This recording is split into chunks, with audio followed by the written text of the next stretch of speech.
Tiba-tibalah umpamanya ada anak muda nih, dia bilang, Ustadz Ikhwan, aku malam tadi mimpi bertemu dengan Nabi.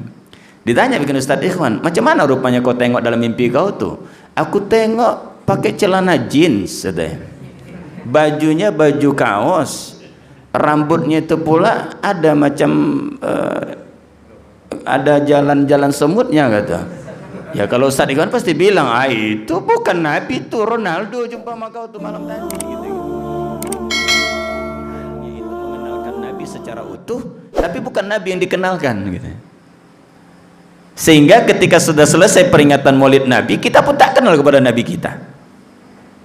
Ibundaku sekalian, mana tahu Allah karuniakan kepada kita nanti untuk bertemu dengan Nabi dalam mimpi. Sebab kata Imam Malik di dalam kitab Sama'il Muhammadiyah, di dalam hadis yang 314 dari 413 hadis itu, beliau sebutkan bahwa mimpi bertemu dengan Nabi itu merupakan mimpi yang benar, sebab iblis tidak bisa menyerupai wajah Nabi.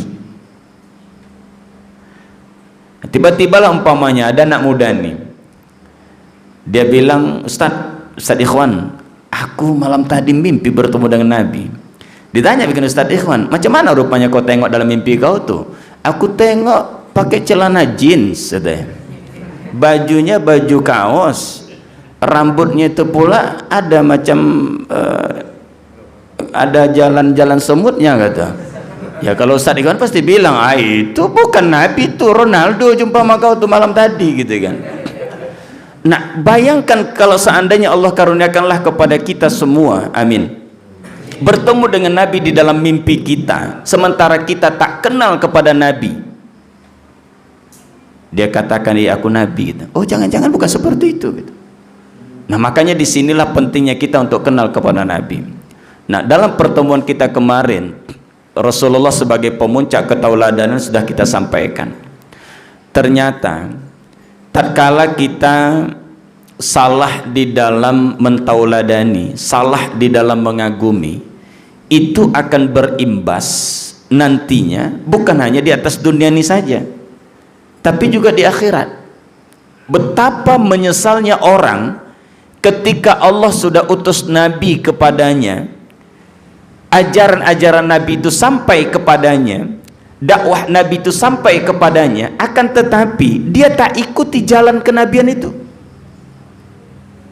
Kan gitu ya? Kan kata Allah, yauma ya'addu zalim ala yadayhi, pada hari di mana orang-orang yang zalim itu menggigit kedua tangannya. Kenapa digigitnya kedua tangannya? Menyesal dia. Kenapa lah dulu aku tak ikut jalan Nabi ini ya? Menyesal. Nah penyesalan itu memang datangnya di akhir, kalau di depan pendaftaran gitu ya. Penyesalan itu seringnya di akhir.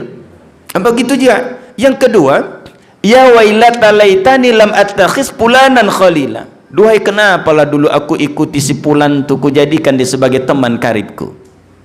Dua penyesalan nanti tatkala kita di yaumil qiyamah, di saat kita tak ikut Nabi di masa kita hidup ini, dan kemudian kita salah di dalam memilih teman, salah kita di dalam mengagumi, dan itu penyesalannya luar biasa.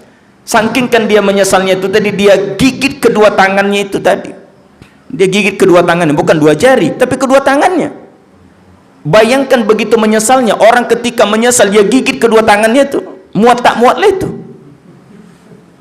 Kalau dua jari muat, tapi kalau udah dua tangan kita gigit, itu pertanda bahwa itu simbol begitu nyesalnya kita nanti itu.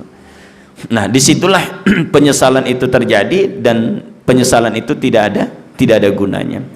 Nah maka mari kita berkhidmat di dalam kajian-kajian kita ini.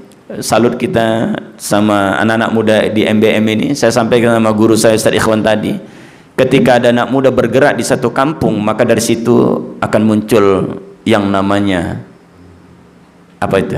Kebangkitan itu. Takbir.